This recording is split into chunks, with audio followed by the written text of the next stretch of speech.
What's up, everybody? How you doing, guys? So, welcome to another episode of the Celtics Talk Weekly. I am your host, Ian and Angelo. This is Seamus, aka Celtics Every Day, and we got something a little different. Rob and Justin couldn't make the pregame show, and they liked our performance so much last week that they decided to keep us on for this one. So, Seamus, how you doing? I'm pretty great. It's Friday. It's Black Friday, day after Thanksgiving. Great Thanksgiving yesterday, especially with all the football we saw yesterday. And now we're back to it. Celtics Spurs tonight. Celtics need to rebound too against the Spurs team tonight because they're coming off a pretty bad loss on Wednesday too against the Brooklyn Nets. Definitely. I hope everyone had a great Thanksgiving. I hope you guys, ate a lot of food, watched a lot of football. Maybe had a little too much fun after the food. But let's get into what we're really here for, and that is the Boston Celtics are facing the San Antonio Spurs tonight. And so, Celtics play San Antonio Spurs, tip off at 8:30. Seamus, what are our initial thoughts of the game? Well, this is a game that Celtics absolutely have to grab looking for because now you get out of this 4-game home stretch. You went 3-1. That was a good record at home, despite how it ended the other night on Wednesday against the Nets. The Celtics have put them in a position now where they're 1 game over 500. That's way better than what they started. 3 games under 500 after 7 games. They were 2-5. So they've come back up, made up 4 games now from that wait, were we 2-6 at one point? I thought we were 4 games under. Yeah, we were 2-6 at one point. So we were 4 games under 500 at one point. Now we're 1 game over 500. However, the next 7 games out of the next 8 games, 7 of the next 8 games are on the road, starting with this one tonight in San Antonio. To kick off that stretch, you need a win here against the Spurs, 4-13 team. This team, they're going to bring it to us tonight, but we're ultimately the more talented team and should come out with the win tonight. And this is a game you absolutely have to grab now that you're 1 game over 500. We talked about this a million times.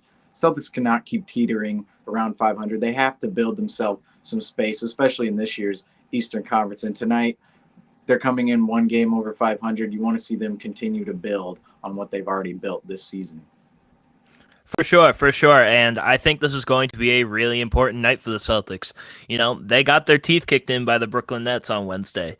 Now, obviously, there were a lot of factors heading into that, but at the same time, we said this last post-game show, and Rob said this as well, this team is way too good and has way too much talent to, let this affect them in a huge way. So what do you think of that, Seamus?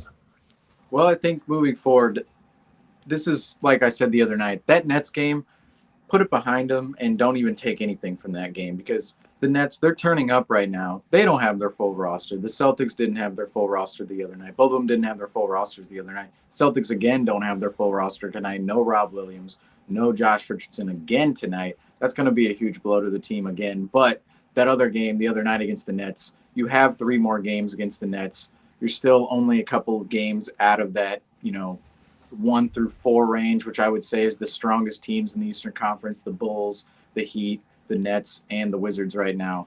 You're still a couple of games out of there. So that game, that's ultimately one the Celtics just have to put behind them, knowing they didn't have the correct personnel out there. They didn't come to play necessarily, but you have 3 more games against this Nets team in the future to rebound. You could theoretically still go 3-1 against the Nets this year if you're the Celtics. So they have more opportunities to capitalize in front of them. And honestly, leading up to that next opportunity, it starts tonight against the San Antonio Spurs. You have to rebound off that loss. This is something we also talked about with the 2018-19 team. Off of a bad loss like that against the Nets, that team let things snowball. And right now, this is where the snowball stops for this team, is getting a good, solid win against a lesser Spurs team tonight.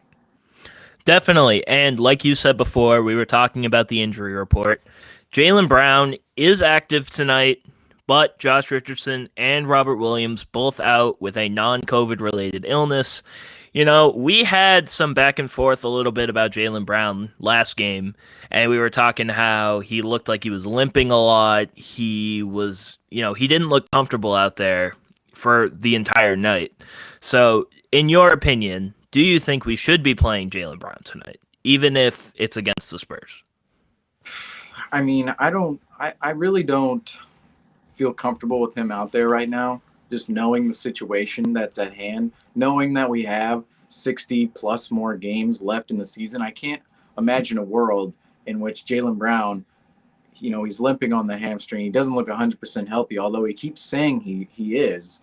I truly don't think he is. You can see it in his movements out there. And I don't see how playing him makes that injury better. I think it only prolongs it further and even runs the risk of tearing it or doing something drastic where he's missing a good portion, if not the rest of the season. And I just don't know why that's a risk they're willing to take right now, the Celtics training staff and the Celtics in general, because there's a lot of season still left in front of us. I know that this team wants to gain a cohesiveness now moving forward, which is, you have to have everybody healthy to do that. But Jaylen Brown, if this is something that continues to linger,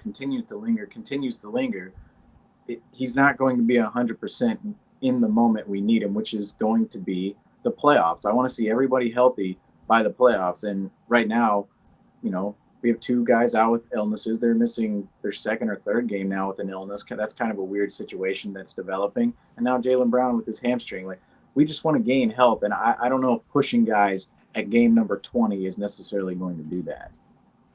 Yeah, for sure, for sure. And I mean, I'm a little skeptical with Jaylen Brown right now. Now, I mean, players want to play. They're going to do anything they can. They're going to say anything they can to get out on the court and play. But at the same time, if you're Jaylen Brown, you have to think, maybe I'm not 100% right now, and that's okay. And I know how important this team wants to have cohesion. But at the same time, I feel like we really need these players as healthy as we can be. Because if you think about it, in that Nets series, now, let's be honest, we weren't really going to win that series anyway. But at the same time, if we had Jaylen Brown the entire series, if we had Robert Williams the entire series, who knows? Maybe it goes to 7 games. Maybe it goes to, a last-second buzzer beater. So that's the biggest thing I have with Jaylen Brown is I want him to be healthy for later in the season and not wearing himself out now.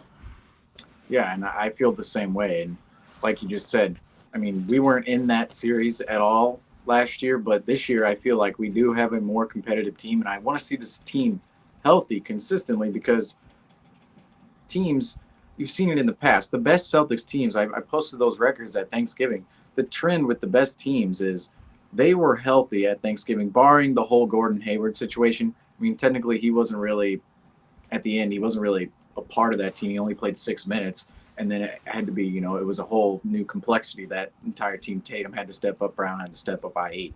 But with those teams, health was not a huge concern. It wasn't multiple players going in and out of the lineup every other night. And now we're seeing that. We saw it last year. We started to see it kind of in the bubble a little bit with Kemba, and Gordon Hayward went out in the playoffs. And now this year, Richardson's missing games, Brown is missing games, Robert Williams missing games, Al Horford has missed a game. All of these guys are missing games, and it's just really hard to gain a chemistry when so many people are out of the lineup on different nights. And all those teams in the past, the 16-17 team, they were healthy. The 17-18 team outside of Gordon Hayward, as I just mentioned, they were healthy. All these teams, they need to stay healthy. 19-20, they were healthy at the beginning of the season. All these teams stayed healthy and had the players out there every night gaining a rhythm, continuing to gain a rhythm over time. And that's just really the hard part now is you can't gain that consistent rhythm when you don't have guys like Josh Richardson and Robert Williams out there who are projected to be in your playoff lineup. They're projected to be one of the 8 to 9 guys who are in your playoff rotation. That's really the long-term look at it. And it's frustrating right now, but if we take it easy right now and have that next man up mentality and weather the storm later in the season by, say, game 40 or 50, maybe we're hitting our stride at the right time and really becoming the team that we're meant to be, because this team is talented, no doubt. It's just a matter of staying healthy and staying consistent. Yeah, for sure. And coming into your next man mentality, that kind of leads us into our key matchup of the game. Our key matchup being Marcus Smart versus DeJounte Murray. Now, I think this is a very interesting matchup because DeJounte Murray is having a really, really good season, even if the Spurs aren't having the greatest season. And I have a feeling, since he is right now, in my opinion, their best player, Marcus Smart is going to have to, he's going to have to step up on the defensive end. And I mean, obviously, we know Marcus Smart can do that. But at the same time, I mean, what do you see in this matchup tonight? What is your prediction for this matchup tonight? Well, DeJounte Murray, he always plays hard. He always plays tough, and he's just a menace on the defensive end of the floor. And that's something that really probably gets passed up with his game by just, the casual NBA fan. But DeJounte Murray as well, he's a Celtics killer. The 2 games last year, I don't know if anyone remembers, that first game, he came up with pretty much a game icing steal against Tatum, Brown, or Smart. I don't remember which forward it was or guard it was. At the end of the game, came up with a game icing steal at the end of the game.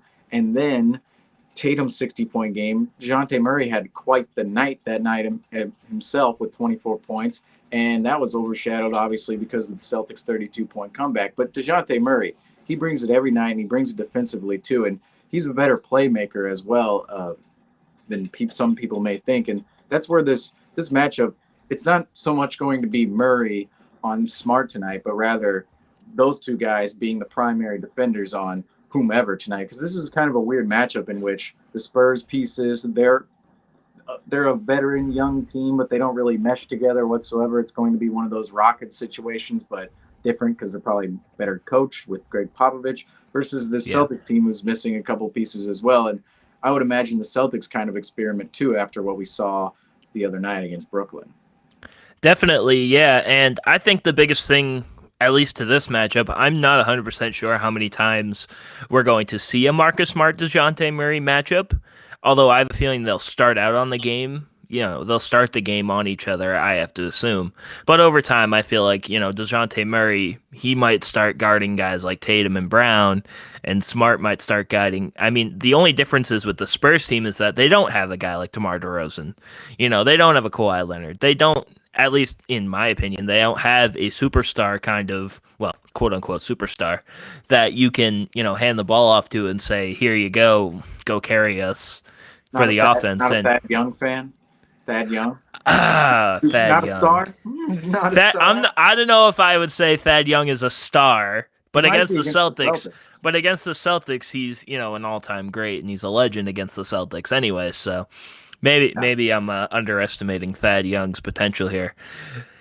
But that leads us into the game. Keep Thad Young in check. He's an absolute Celtics killer. I don't know why. Or I know why. He's a physical player, and the Celtics, for some reason, they cannot deal with physicality as much as some of these other teams in the NBA. And Thad Young, I believe last year in January, he had 19, 9, and 9 against us. 9 assists from Thad Young against the Celtics last year. He had a couple of good games as well after that. 2 more games after that with the Bulls against the Celtics. So Thad Young. Cover up Thad Young. The Spurs started tonight. Celtics, come on.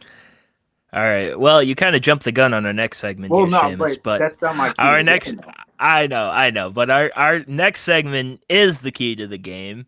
Now, you already went on your Thad Young tangent right there. So, what is your key to the game for the Celtics going forward tonight? Well, yeah, Thad Young is my key to the game because if it's stopping Thad Young, then that's a pretty minor key. You should be able to stop Thad Young, but Thad Young does kind of go with my key to the game is protect the paint tonight against the Spurs team. No Robert Williams tonight. We kind of underestimated, I would say, how much of an impact that made on the Brooklyn game the other night. Brooklyn got into the paint so many times, so easily. It was like they met no resistance whatsoever, both going to the paint and when they got into the paint. A lot of open layups, a lot of passing lanes open, a lot of opportunities for kickouts in which teams always seem to capitalize on.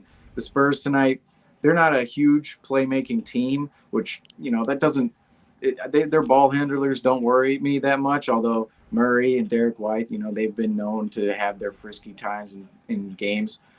That being said, the paint, it has to be a better story for the Celtics tonight because they have to find a rhythm without Robert Williams, and especially against Jakob Poeltl, who has also been a solid player against the Celtics in the past. Yeah, definitely. So I do have the keys to the game from our 2 co-hosts that sadly couldn't make it tonight. We might see Rob on the post-game show, but that is still up in the air so far. But for Justin, his key to the game was keep the turnover rate low, which I 100% agree with. The Celtics have had turnover problems this entire season. It feels like, I don't think there's been a game where a player hasn't gone over, 3-4 turnovers a game, it feels like. So I feel like that's really important. And then Rob's key to the game is keep looking to attack the basket. And again, I don't think I could agree more. It feels like, and I think it goes a little bit to my key of the game, which is Jason Tatum being a lot more aggressive, because when it comes to Jason Tatum, when he attacks the basket, there really isn't a lot you can do to stop him when he's headed towards the basket. You're just going to end up fouling him and sending him to the free throw line. Or, I mean, he might miss the shot and you might get the layup, or you might get the rebound. But when it comes to him attacking the basket, that's going to be the most important thing for him tonight is, he needs to establish his aggressiveness, because it felt like a few times during the Nets game he was a little passive, and I don't know, it just felt like he wasn't engaged the entire time. So I really want to see Jason Tatum attack the basket and really, really, put on a show, really, if I had to say anything else. It like goes along with Rob's. Just like the last exactly. time, 60 points against the San Antonio Spurs last time. This is a worse Spurs team. You had DeMar DeRozan, you had Patty Mills. I almost said LaMarcus Aldridge. They did not have LaMarcus Aldridge for that game. Oh, yeah, he left. That was like a week before he left, I think. Yeah, it was not too long after he left. And this is another opportunity for Tatum to turn up now. He had a bad game against the Nets, but he had, 4 straight games of 30-plus points before that. This is just another opportunity now. Jaylen Brown is still hobbled if he's still not taking as many opportunities on the offensive end of the floor. Tatum, this is definitely his moment to turn up again. Definitely.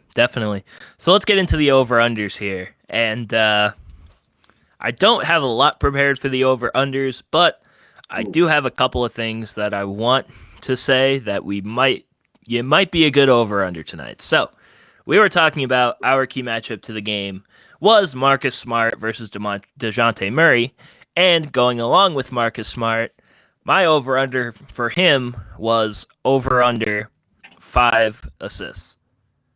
5 assists for Marcus Smart tonight. Didn't we just have a Marcus Smart assist one that we went over and hit with, or under and hit with? Wasn't it like 7.5 the last time we had this? I think so. I think that was the last time we had a Marcus Smart. But I feel like, we need to give, it's easy stat padding for us tonight in the whole standings here. So that's not the reason why I'm doing it. But at the same time, over under 5 assists. Ooh, for Marcus Smart. What if we just rigged this whole thing? Like over under 1 assist for Marcus Smart. I mean, Justin and Rob come back and we're like, oh yeah, we've gained 3 points. We actually turned it into a nationally televised game on Friday. We did 5 against the Spurs. We just thought Black Friday, throw it out there. Like, there we go, just wholesale. I'm gonna go. Is this 5 or 5.5? Wait a minute, let me clarify this. Was this 5 or 5.5? Let's do 5.5. Okay, so he has to get 6. He's averaging 5.5 on the season. But let's see where his trend is going. This always seems to be the biggest indicator, the trend. Let's see. Definitely. I will say, Oh, sorry. What was it? No. You're fine. You can go ahead. I was gonna say I'm going to go over tonight. I feel like Marcus Smart. I don't know. I just got a good feeling about it. So I'm going to go over on Marcus Smart's 5.5 assists. All right. So in the last 5 games, here we go. Here's his assist numbers in the last 5 games. Ever since the Atlanta game, 11 assists against Atlanta, 6, 8, 5, 8. So I'm going to go over tonight. His numbers don't really suggest he should be. His numbers as of late don't suggest he should be around 5.5. It looked like early in the season he started the season with 6, 5, 5, 5, 3, and then he missed a game, and then he got 0. And then ever since that point, he's pretty much been involved in. He had 0 assists during that Chicago game, and then ever since then, he's been balls out on assists. So I'm going to go over 5.5 assists tonight. I think that Chicago game probably needs more research. This needs a whole documentary, that the time the Celtics had a team winner, because even with his Marcus Smart trend, 0 assists, and then he pretty much averages, well, let's get the actual number. Ever since that Chicago game, he's averaging 6.3 assists. There we go. So I'm going to go All right. tonight. Long explanation, but there you go. Sounds good. So, my second over-under, and we've been talking about the next man up mentality for the Celtics for, a while now, because not everybody's been healthy. So, this is a challenge for the bench tonight. Do the Celtics bench go over/under 25 points as a team? No Josh Richardson tonight, and Dennis Schroeder is starting. I'm gonna go under because let's see, we need Neesmith to step up, or no, after, let's see. So if Neesmith gets minutes tonight, we have Langford, Neesmith, Grant Williams, or Pritchard, you could say. I just don't see enough offense. Maybe Jabari Parker. Like if Schroeder was coming off the bench, I would say over. But since he's in the starting lineup tonight, I'm gonna have to go under with Grant Williams slotting into that bench role. All right. I think even though it is my over/under, I think I'm gonna go under on it as well. The Celtics, their bench is not as deep as it is when you have Robert Williams and Jaylen Brown and all of them starting and having Dennis Schroeder off the bench, and especially having Josh Richardson there. So I think I'm going to go under on that one for tonight. So our final over/under, and it has to do with a fan favorite around here, and it has to do with Grant Williams. And so, does Grant Williams go over/under 11 points tonight? Oh, wow. That is a big, tough one right there because we talked about this bench points thing. He's going to be slotted off the bench now. But Grant Williams, well, let's see his trend. Let's see his trend real quick. We always have to go and see the trend. He's averaging how many points for the season? 7.3 points for the season, Grant Williams. In his last 5 games, he has 18 points. So that was the Atlanta game. 5 points, 14, 2, and 8. So 11. He's gone over once in his last 5 games, twice in his last 5 games. He had a streak of 3 in a row over 11 or 11 or over. But he's coming off the bench tonight. And we all know Grant Williams off the bench. I thought Grant was starting tonight because... No, Schroeder.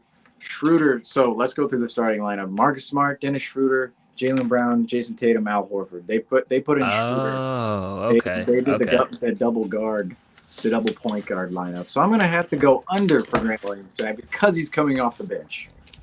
All right. So I will never bet against Grant Williams. I met him in real life. He's a really nice guy. So I have all the faith in the world in Grant tonight. I'm going over. Let's see. 11. Let's see how he does tonight. So, one thing that I want to say before we wrap up here. Let's look at the jersey matchup. Now, I know Justin are really into the jersey matchups. What do you think of the jersey selection tonight? This is a dream jersey matchup. I know I say this a lot, but we have to distinguish. There's only 2 categories here. It's either a dream matchup or a terrible matchup. There's no in between. It's usually one ruining the other. But tonight, the Celtics City jersey, Rob moment. Wait a minute, right? This way, over there. Celtics City jersey. I already talked about this jersey a little bit last Friday night against the Lakers. Love the shorts with the cigar smoke and the throwback right here. It's the actual Celtics throwback from the 40s. That's what I wanted to see with their throwback jerseys. I wanted to see their throwback jerseys. We haven't had a Celtics throwback jersey in over a decade, and they finally rolled them out for the 75th anniversary season. I love that jersey, but an even better jersey, or some might say, that San Antonio Spurs jersey right down over here.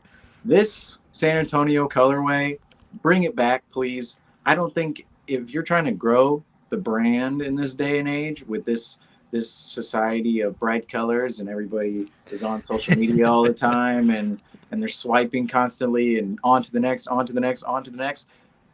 The black and white stuff probably doesn't work with the Spurs anymore. Bring this colorway back, this old ABA colorway from the 70s. I love their city jersey. I love how they executed it. I'm wondering how it looks out on court. Their city jersey last year was pretty fire as well. I would like to see a black version of this jersey too. Like it Definitely. almost reminds me of the Miami Vice jersey in terms of like the neon kind of color. I don't know what theme of color that is. It's like the Miami Vice. It's Yeah. basically that, yeah. Right, and this is obviously my opinion on these jerseys, but both of these jerseys, total cop, both of them. For sure. I think the only thing that throws me off with the Spurs one is I don't like how they have the regular Spurs text over the colors.